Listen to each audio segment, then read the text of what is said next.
नमस्कार। प्रारंभ पर आप सभी का स्वागत है। मैं अवनीश, मेरे साथ हैं व्यालोक पाठक जी। आइए व्यालोक पाठक जी को राम राम कह देते हैं। व्यालोक जी राम जय राम सिया आपको, राम। नमस्कार, स्वागत। जय जय सिया राम। दर्शकों, हाथरस में एक कथित बाबा, मैं कथित बाबा जोड़ रहा हूं, उस पर थोड़ा सा और बाद में आएंगे। बहरहाल एक दुर्घटना होती है और बहुत हृदय विदारक दुर्घटना होती है। उसमें जो है सैकड़ों लोगों की जान जाती है, सब कुछ होता है। Chief secretary, home secretary, DGP वहां कैंप करते हैं, भगदड़ मस्ती है। आप सब हाथरस की खबर आपको क्या सुनाए, कैसे क्या हुआ, पूरा सारे दर्शक जानते हैं। मैं उसके बाद पर आता हूं। मुख्यमंत्री पहुंचे, बाकायदे वहां प्रेस कॉन्फ्रेंस किया। मुख्यमंत्री ने जाने से पहले लखनऊ से जब वो गए हाथरस, तो उन्होंने साजिश की आशंका को खारिज नहीं किया और बाकायदे कहा कि ये दुर्घटना है, कि साजिश, इसकी भी जांच होगी और जांच हो रही है। राहुल गांधी कल रात वहां पहुंच गए। एक प्रचलित मुहावरा है, लाशों पर गिद्धों का मंडराना।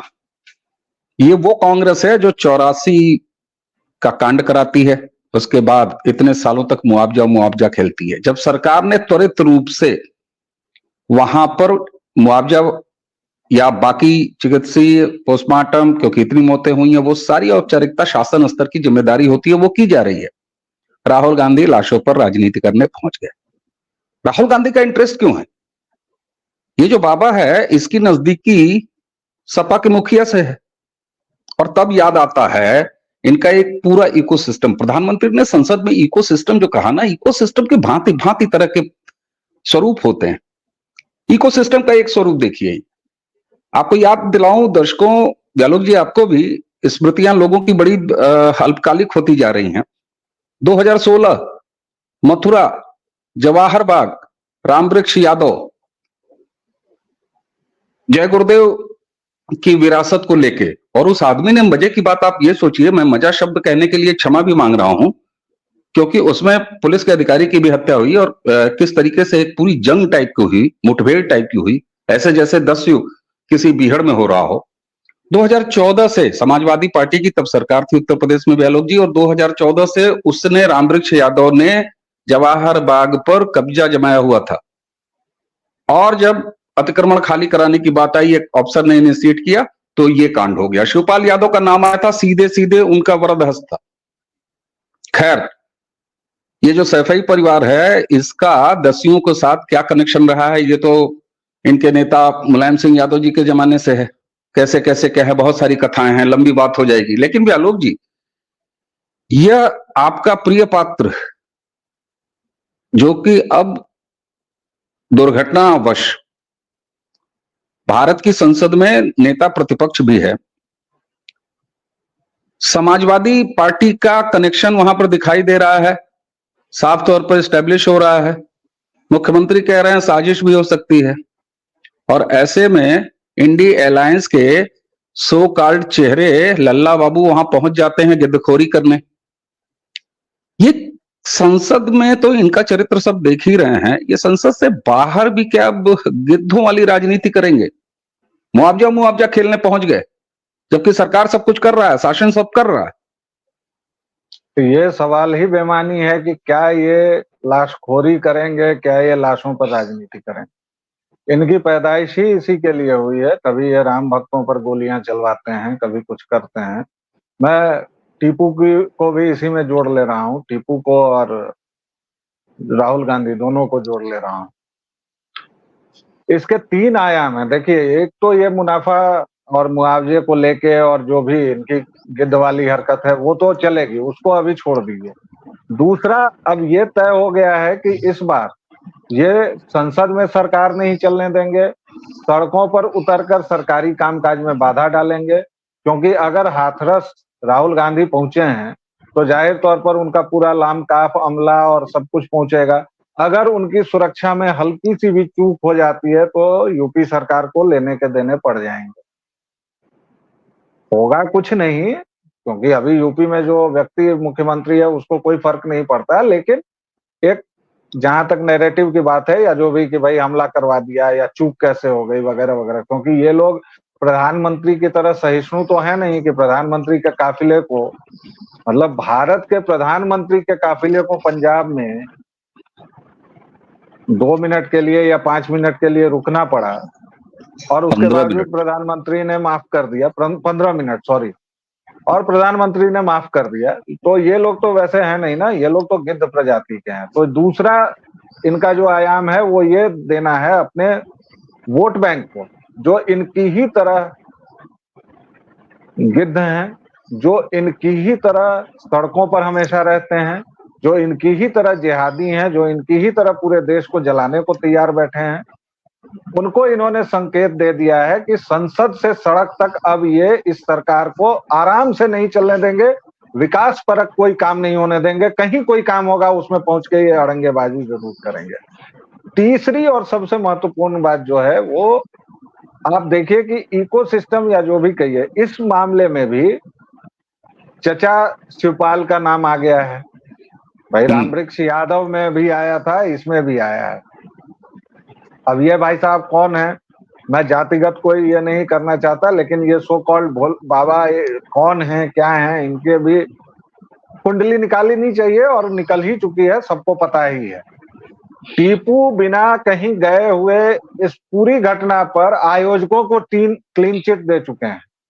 टीपू बोले तो टोटी चोर नकटेड़ जादो, उन्होंने साफ कह दिया है कि भाई नहीं नहीं, इसमें कोई मतलब नहीं है, इसमें सरकार की गलती है। भाई मेरे एक बात बताइए कि सरकार का एक नॉर्म होता है किसी भी आयोजन को कराने का और स्थानीय प्रशासन का, उसके साथ आप जाते हैं, आपने बहुतेरे कार्यक्रम कराए हैं अवनीश सर, आपको ज्यादा बेहतर पता होगा, लेकिन मेरे जैसे छुटभैये को जो पता है कि अगर कोई गैदरिंग आप कर रहे हैं, कोई कार्यक्रम कर रहे हैं, तो आप थाने में जाते हैं, वहां सूचना देते हैं, फिर आपका रूट तय होता है, फिर आप बताते हैं कि ये चीजें, और प्रशासन कहता है इसमें मुझे केवल एक शर्त पता है कि 5 एम्बुलेंस मिनिमम रखने थे आयोजकों को और एक भी एम्बुलेंस नहीं।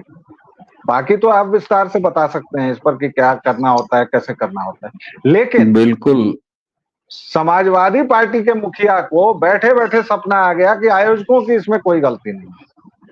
क्यों? क्योंकि उससे उनका जुड़ाव है। भाई जुड़ाव रखिए, जो भी रखिए, लेकिन एम्बुलेंस की व्यवस्था नहीं थी, 4 एग्जिट नहीं थे, 10,000 लोग आपके वॉलंटियर ही अगर थे तो आप समझ सकते हैं जिस आयोजन में 10,000 वॉलंटियर आपने रखे हैं तो कम से कम लाख, 2 लाख, 3 लाख की भीड़ तो थी। उसमें 6-7 गेट क्यों नहीं थे, अलग अलग गेट क्यों नहीं थे, पानी की व्यवस्था क्यों नहीं थी, अलग अलग जगहों से निकलने और आने जाने का सिस्टम आपने क्यों नहीं बनाया था? ऐसे बहुत सारे सवाल हैं और जाहिर है कि ये सारे सवाल इसलिए हैं कि प्रशासन भी खाना पूरी करता है, एक कागज पर लिखवा लेता है, प्रशासनिक कोई अधिकारी झांकने तक नहीं जाता है। ये सब प्रशासन के स्तर पर गलती है और इस पर योगी आदित्यनाथ को नकेल कसनी चाहिए कि भाई कोई आयोजन हो रहा है, अभी कांवड़ वाले आयोजन होंगे तो अधिकारी उसका रूट तय कर देंगे, सब कुछ तय कर देंगे, लेकिन उसके बाद अगर झांकने नहीं जाएंगे और पता चला कि किसी भोले बाबा भंडारी समिति हरिद्वार ने पश्चिमी उत्तर प्रदेश के किसी रास्ते में अचानक से 5 लाख लोगों को उतार दिया, तो प्रशासन क्या करेगा साहब? तो आपको चौकन्ना रहना है, प्रशासन चौकन्ना नहीं रहा, भयंकर गलती है, उसकी एक एक उसकी तुरपाई की जानी चाहिए उसके सारे अधिकारियों को। लेकिन ये जो बैठ के यहां से ज्ञान दे रहे हैं उसकी गलती नहीं, और दूसरा बड़ा गिद्ध चला गया है एन मौके पर। आपको याद होगा हाथरस में एक और घटना हुई थी, दुर्घटना हुई थी, उसमें भी ये दोनों भाई बहन गए थे और उसमें पूरी कार में ये लोग किस तरह हंसी मजाक करते हुए गए थे वो पूरी दुनिया ने देखा है। और वहां जाकर प्रियंका वाड्रा किस तरह गले पड़ने लगी, गले मिलने लगी, और किस तरह उसी दौरान शायद वहीं की घटना थी कि प्रियंका वाड्रा के निजी नौकर पीए ने किस तरह पत्रकारों के साथ बदतमीजी की थी। बिल्कुल। तो ये तो इन लोगों का क्या धरा है, तो इसमें 2-3 आयाम है, एक आयाम पर आप केवल मांसखोरी के आयाम पर मत बात कीजिए, इसमें बहुतेरे आयाम। ठीक बात है, बिल्कुल ठीक बात है, उसके बहुतेरे आयाम है। गिद्धखोरी राजनीति की जब मैंने बात की तो उसका भी आयाम है, संसद से लेकर सड़क तक आपने बता ही दिया कि ये इनके इरादे हैं। और राहुल गांधी तो चुनाव से पहले कितनी बार उन्होंने कहा कि देश में केरोसिन बिखरा हुआ है, माचिस लगाने की देरी है, तो बार बार कोशिश कर रहे हैं। पता नहीं ये देश और समाज का सौभाग्य है कि अभी तक कोई बड़ी घटना नहीं हुई। ये घटना हो जाने के बाद जो है अवसर की राजनीति, इसी तरह से गिद्धई राजनीति जिस तरह से लाशों पर पहुंच जाते हैं, जबकि अपना इतिहास नहीं देखते, भोपाल गैस त्रासदी वाला इतिहास नहीं देखते। चलिए मैं उसको दुर्घटना मान लेता हूं, लेकिन उसके अपराधी एंडरसन को भगाना, और यहां पर तो इनाम घोषित हो गया है साहब, मुआवजा ही नहीं, कार्रवाई स्तर पर। और आपने जो प्रशासन वाली जो लैकनेस की बात की, बिल्कुल सही बात है साहब। देखिए एक चीज बताएं आपको, वहां पर परमिशन ऑफिशियली 80,000 गैदरिंग की ली गई थी। और हिंदुस्तान जी में तो आप जानते हैं ना कि 100 लोगों को काट दे के 700 लोगों का खाना बनवाना होता है ना। तो ये तो हमारा कहीं पर न्योता आने या कहीं पर श्रद्धा रहने पर जुटाव का कारण है। कुंभ के जुटाव देख लीजिए। तो एक तो ये जो बहस चलाई जा रही है कि इस तरह के जुटाव और इस तरह के जुटान क्यों कराए जाते हैं, उस बहाने जो है बाबाओं पर और सत्संगों पर, तो ये बेहूदगी अलग है। ये भी वही गिद्धई वाली राजनीति है। और इकोसिस्टम पे मैं फिर आऊंगा, एक जिक्र मैं कर दूं खाली कि देखिए प्रधानमंत्री ने संसद में इकोसिस्टम कहा, और साथ में एक चीज ये भी कही थी कि तुमको तुम्हारी भाषा में जवाब मिलेगा। तो हम और व्यालोक पाठक तो जवाब दे रहे हैं साहब, जितनी हमारी बिसात है, जितना हमारा प्लेटफॉर्म है, हम जवाब दे रहे हैं, उसी भाषा में जवाब दे रहे हैं। लेकिन अब कार्रवाई के स्तर पर भी जवाब, अरे इनको पकड़ के हाथरस में घुसने से रोकिए, बंद करिए, इनको बैठाइए, किसी डिटेन करिए इनको तुरंत। वहां अशांति फैलाने जा रहे हैं, राजनीति करने जा रहे हैं, जबकि इतनी बड़ी दुर्घटना हुई है। और आपने बात की प्रशासन अक्षमता की, बिल्कुल साहब यहाँ पर है। और आपको बता दूं, 80,000 तो यहाँ खाली परमिशन ली गई थी ना, बड़ा इवेंट था। 80,000 का इवेंट बड़ा इवेंट होता है प्रशासन के लिए भी। और ये एप्लीकेशन परमिशन की एसडीएम स्तर के अधिकारी को मूव होती है, किसी क्लर्क या किसी नगर पालिका में जाके नहीं जमा कराया जाता है, एसडीएम रैंक। और 80,000 फिर ये डीएम एसपी की एक ज्वाइंट मीटिंग होती है, और उसमें उनको मौका मुआयना करना होता है, वहां की व्यवस्थाएं देखनी होती है, आयोजक से मिलना होता है। आयोजक ने जो जो एश्योर किया है, और एश्योर नहीं, यहाँ मानक हैं, तो मानकों का अनुपालन नहीं हुआ है, उस पर भी कार्रवाई देखने को मिले। तो जैसे को तैसा इकोसिस्टम को जवाब, ये कांग्रेस के युवराज राहुल गांधी इकोसिस्टम ही, ये तो खुद इकोसिस्टम के अवतार हैं, इनका ही इकोसिस्टम है। तो ऐसी नकारात्मकता पर ये जवाब तो देखने को मिलना ही चाहिए। लेकिन मैं एक गंभीर बात पर आपको वापस लाऊंगा।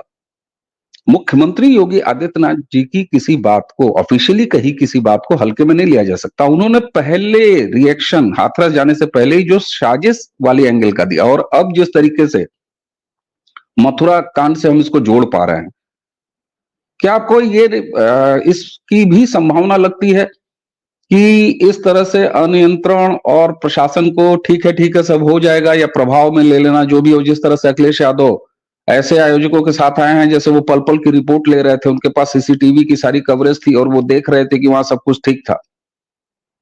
साजिश वाला ये एंगल इस पर, साजिश वाला एंगल तो मैं किसी भी प्रमाण हमारे पास नहीं है। मैं किसी भी ऐसे एंगल से इनकार नहीं करूंगा जिसमें कुकर्मी कांग्रेसी की संलिप्तता हो और उसमें साजिश ना हो। तो साजिश के एंगल से तो मैं इनकार करूंगा ही नहीं। हाँ, वो प्रशासन का काम है, प्रशासन देखेगी, जांच करेगी, अगर लगेगा तो ठीक है। अब भाई मैं जिस व्यक्ति की बात कर रहा हूँ वे व्यक्ति तो संसद में झूठ बोलता है, वो तो आदतन झूठा है, वो तो लबाड़ है, वो तो लगातार संसद से सड़क तक झूठ बोला है ना। कहाँ गया रफाएल? रफाएल छोड़िए, कोर्टों में माफी मांगता हुआ घूमा है, वो हर एक जगह कोर्टों में माफी मांगता घूमा हुआ है, वो तो सजा याफ्ता है। अगर व्यालोक जी, मैं आपको टोक रहा हूं, अगर उस व्यक्ति के विशेषणों पर अगर बात की जाए तो क्या शानदार लिस्ट बन रही है। जी बिल्कुल, माफी वीर, माफी मांगी है उसने, वो सजा याफ्ता है, उसके ऊपर आर्थिक अपराध के मुकदमे चल रहे हैं, उसके ऊपर आज की डेट में 15 मानहानि के मुकदमे चल रहे हैं, 15 ऐसे मुकदमे चल रहे हैं जिसमें उसने अनाप शनाप भूल जलूल झूठ जबार सब बोला है। वो 39 मुकदमों का मुकदमेबाज है। तो वो तो अपराधी सामाजिक से लेके आर्थिक अपराधी के श्रेणी में आता है वो व्यक्ति। तो जब ऐसा व्यक्ति किसी पार्टी को चला रहा है, रन कर रहा है, तो आप उसमें साजिश से इनकार कैसे कर सकते हैं? और जो व्यक्ति खुलेआम धमकी तक दे चुका है, उसने अपनी 2-2 यात्राओं में धमकी दी है, चुनाव के दौरान दी है, चुनाव के बाद दी है धमकी, संसद में उसकी भाषा देखिए, उसकी बॉडी लैंग्वेज देखिए, भाषा देखिए, तो वो आदमी तो किसी चीज को, और एक और आयाम जो हम और आप दोनों भूल रहे हैं, मैं दर्शकों को याद दिलाता हूं। देखिए, ये लोग इतने अपने लक्ष्य के प्रति समर्पित हैं कि सनातन को इरेडिकेट करना है, सनातन को मिटाना है। उस लक्ष्य के प्रति ये ईसाई और कसाई दोनों बिरादरियां जो हैं लगातार लगी हुई हैं। अचानक से अंधश्रद्धा निर्मूलन कानून की छटा बिखेरी जाने लगी है। 3 राज्यों में ऑलरेडी ये है। महाराष्ट्र में है, तथा कथित वहां सबसे ज्यादा बुद्धिजीवी हैं, इसीलिए वहां अंबेडकर को नया पैगंबर बना के वहां पूजा हो रही है। लीजिए, गई भैंस पानी में। राजस्थान में हो रही है। राजस्थान में कितनी हत्याएं दलितों की होती हैं, ओबीसी और दलितों के बीच कितना झगड़ा होता है। मुसलमान इस तरह गर्दन काट के चला जाता है कन्हैया लाल का, वो सारी चीजें समझ लीजिए, सब कुछ। तो कहने का मामला ये है कि इन दोनों जगहों पर अंधश्रद्धा है। राजस्थान के एक कानून के बारे में मुझे पता चला, और मुझे हद दर्जे की, मतलब 1970 में ही वहां मृतक भोज को गैर कानूनी घोषित कर दिया गया है। मतलब हिंदुओं के लिए कहीं कोई जगह ही नहीं है भाई। अब ये दीगर बात है कि हिंदू करवा भी रहे हैं, सब कुछ है, आपके कानून की ऐसी की तैसी हो गई, लेकिन आपने कानून बनाया, आपकी जो नीयत है वो दिखती है। अब यहाँ अंधश्रद्धा निर्मूलन कानून की बातचीत होने लगी। क्यों होने लगी? क्योंकि ऐसे जितने नेता हैं, ऐसे जितने लोग हैं। जी जी बेलोक जी, आपकी आवाज आ रही है, आप बोलना जारी रखें। आपका केवल तस्वीर नहीं, वो बीच में अचानक कुछ हो गया था। मैं केवल ये कह रहा हूं कि ऐसे हरेक बाबा हो या जो भी हो, या हिंदू धर्म से जिनका दूर दूर तक कहीं भी कोई लेना देना हो, उस पर हमला करने के बहाने अगर हिंदुत्व पर, सनातन पर हमला करने का मौका मिले तो क्या ही मजा है। ये अंधश्रद्धा निर्मूलन समिति केरल में क्यों नहीं काम करती भाई?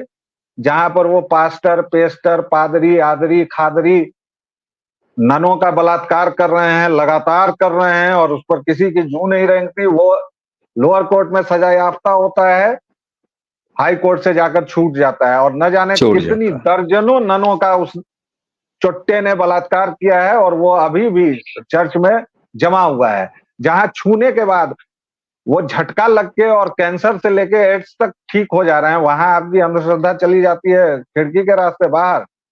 और जहां कहीं भी ये बाबा था या जो भी था, हम लोग तो कह ही रहे हैं तथा कथित बाबा या जो भी, लेकिन उसके जो भक्त हैं वो अगर उसको बाबा मानते हैं, इसका कहीं भी, तो इतना हमला क्यों हो रहा है? इसलिए हो रहा है कि कहीं ना कहीं उसके तार दूर सवेर हिंदुत्व से जुड़ते हैं, सनातन धर्म से जुड़ते हैं। वहीं उसका नाम जेम्स गैब्रियल मार्केजा कर दीजिए, उसको कुछ नहीं होगा। नहीं जाता।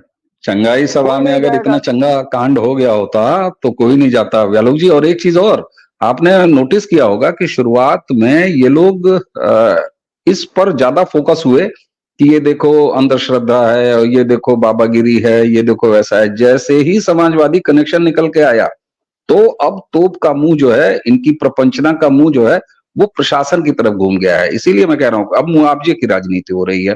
तो इकोसिस्टम आपने बेहतर तरीके से बताया कि जब जहां कोई संभावना दिखे, और एक घटना का जिक्र करूं, बहुत जल्द हम और व्यालोक जी उस पर भी आपके लिए वीडियो लेके आएंगे। आप सोचिए इकोसिस्टम कहां कहां है। भारतीय न्याय व्यवस्था, इंडियन जुडिशरी में इकोसिस्टम का एक घनघोर उदाहरण।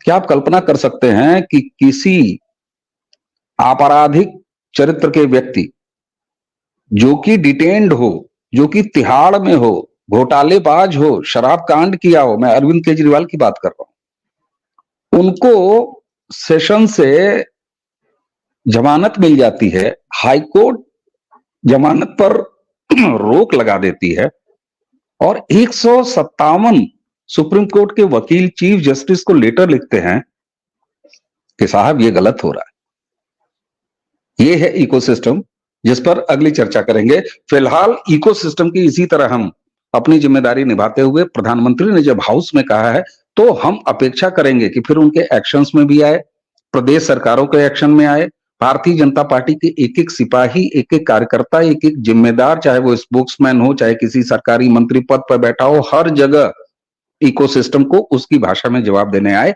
हम और व्यालोक जैसे राम जी की गिलहरियां अपने प्रारब्ध जैसे इस छोटे मंच पर, सम्मानित मंच पर, आप सबके प्यारे मंच पर अपनी जिम्मेदारी निभा रहे हैं। इकोसिस्टम को इकोसिस्टम की भाषा में ही जवाब दे रहे हैं।